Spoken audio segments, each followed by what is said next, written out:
Picture the following. A fisherman in a coastal village in Senegal closes his shop. A construction worker in Mexico City sits down in the middle of his shift. A grandmother in rural Japan turns on a television she barely knows how to use. A teenager in a tower block in Manchester holds his breath. None of them know each other. None of them share a language. None of them will ever meet. But right now, at this exact moment, they are all watching the same thing, and they are all feeling the same thing. The question is not what they are watching. The question is why nothing else on Earth has ever made this happen. The 2022 World Cup engaged 5 billion people, verified by FIFA across broadcast, streaming, and every measurable platform. The final between Argentina and France drew 1.42 billion viewers worldwide. Not a war, not a moon landing, a football match. And yet, nobody finds this strange. Nobody stops and asks the question that is sitting directly underneath all of it. Why this? Why does a game invented in the English school fields in the middle of the 19th century command a response that no political leader, no religious event, no cultural moment on earth can come close to matching? The answer is not about football. It never was. To understand what is really happening, you need to go back. Not to 1930, when the first World Cup was held in Uruguay. Not to 1863, when the rules of the modern game were written in London. Much further. For roughly 300,000 years, which is almost the entirety of human existence, our ancestors lived in small groups, tribes of between 50 and 150 people. These were not communities in the modern sense. They were survival units. Your tribe was your food, your shelter, your protection, and your identity. Belonging was not a preference. It was biological. And over hundreds of thousands of years, the human brain was built around a single organizing principle. Know which group you belong to, and defend it with everything you have. Here's what nobody tells you about that instinct. It never left. Civilization did not replace it. Education does not override it. Technology has not updated it. The tribal brain that kept your ancestors alive on the African savanna 100,000 years ago is the same brain you're using right now. The question was never whether that instinct would express itself. The question was always, through what? Football gave it the biggest answer in human history. But before we get to why, something needs to be said about how football travels. Most sports have barriers. Basketball requires height. American football requires equipment. Cricket requires specific infrastructure and specific knowledge. Swimming requires a pool. Football requires a ball and a flat surface. That is it. When the game spread from England in the late 19th century, it traveled with sailors, traders, missionaries, and soldiers to every continent on Earth. And everywhere it arrived, in coastal villages, in city squares, in jungle clearings, in mountain towns, people were already doing something like it. The game met the human. The human recognized the game. No other sport in history has ever done this. Football did not conquer the world through marketing or money or colonial imposition, though all of those played a role. It conquered the world because it asked almost nothing of the person playing it.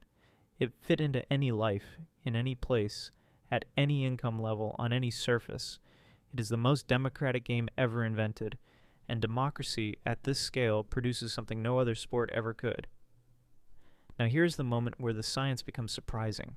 When fans watch their national team play in a World Cup, sitting in their homes, doing nothing physically demanding, their hormone levels shift.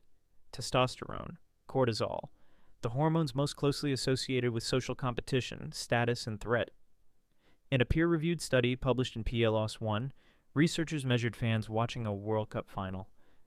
Testosterone levels rose measurably during the match. Among fans of the winning team, they remained elevated afterward. Among fans of the losing team, they dropped. The human body was responding to a football result as if the fan themselves had competed and won or lost a genuine contest for social status. Not metaphorically, biochemically. Your body watching a World Cup match does not fully know it is watching a game. It responds as if your tribe's position in the world is genuinely being decided, and here's why that happens. Because goals in football are rare. A match can end 1-0, or 0-0. A single goal is sometimes the entire event. The brain's reward system is most powerfully activated not by frequent pleasure, but by unpredictable, infrequent reward. The scientific term is a variable ratio reinforcement. It is the same mechanism that makes gambling neurologically difficult to stop. Football runs on it for 90 uninterrupted minutes. Every second carries the possibility of a goal. Almost no second delivers one. You are not watching the game. The game is running your nervous system. But none of this, the tribal brain, the hormones, the scoring system, fully explains what the World Cup does that nothing else on Earth managed to do. For that, you need one number. FIFA has 211 member associations. The United Nations has 193 member states. Read that again. Football is organized in more places than global politics covers. The United Nations was founded in 1945, after the deadliest war in human history, with the explicit purpose of representing every nation on Earth. It took decades of diplomacy, treaties, and international law to reach 193 members.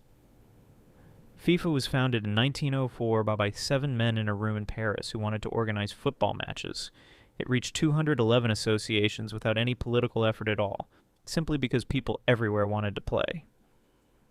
But here's what makes this genuinely strange. FIFA recognizes places the United Nations does not. England, Scotland, Wales, and Northern Ireland are a single sovereign state. The UN gives them one seat. FIFA gives each of them a separate national team. Because each had a football association before FIFA itself existed, they all have a national football team. For millions of people around the world, their football team's the only place their collective identity is formally represented on a global stage. The shirt is not a sports uniform. It is a flag for people who were never given one. No government created this. No treaty mandated it. No international body voted on it. Football just kept expanding until it contained more of humanity than any institution deliberately designed to do exactly that. And then, 4 years at a time, it assembles all of them, in one tournament, under one set of rules, at the same moment. What happens when that many people share that intense and emotional experience simultaneously is something that the sociologist Emile Durkheim identified over a century ago, long before the World Cup existed. He called it collective effervescence, the state that emerges when a large group of people share an intense emotional experience together. The individual sense of self partially dissolves. Something larger takes its place. The group becomes, in that moment, more real than the individual. Durkheim observed this in religious ceremonies, in communal rituals, in collective mourning and collective joy. He could not have imagined a mechanism that would produce it at planetary scale, but this is what the World Cup does. Not the same culture, not the same language, not the same God, not even the same team, the same game, the same rules, the same moment. Now consider what that means. For most of human history, the tribal instinct, the same instinct that fills stadiums and holds a fisherman in Senegal to his television, expressed itself through conflict, war, persecution, conquest. The annihilations of the outgroup, the tribal brain, when it has no other outlet, has produced some of the worst things our species has ever done. And then football arrived, and quietly. Without any plan, without any philosopher designing it, without any institution mandating it, football gave the tribal instinct somewhere to go, somewhere that is almost never violent, somewhere that ends after 90 minutes, somewhere that most of the time sends both tribes home. Football may not just be expressing the tribal instinct, it may be absorbing it.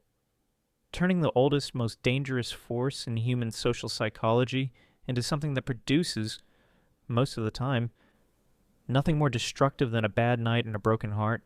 Somehow a game did that. Accidentally. Nobody designed this. There was no architect who looked at the human brain, identified the tribal instinct, and invented a game to redirect it. It emerged. From the collision of the simplest game ever invented, and 300,000 years of accumulated need. The fisherman in Senegal closing his shop does not know he is participating in the largest peaceful tribal ritual in human history. The teenager in Manchester holding his breath does not know his hormones are responding as if his tribe's survival is at stake.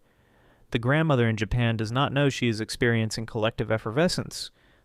The same phenomenon Durkheim observed in ancient religious ceremonies. They just know that something is happening, something that feels, for reasons they cannot fully explain, important, real, larger than themselves. That feeling is not irrational, it is not naive. It is 300,000 years of human evolution, finding once again exactly what it was looking for.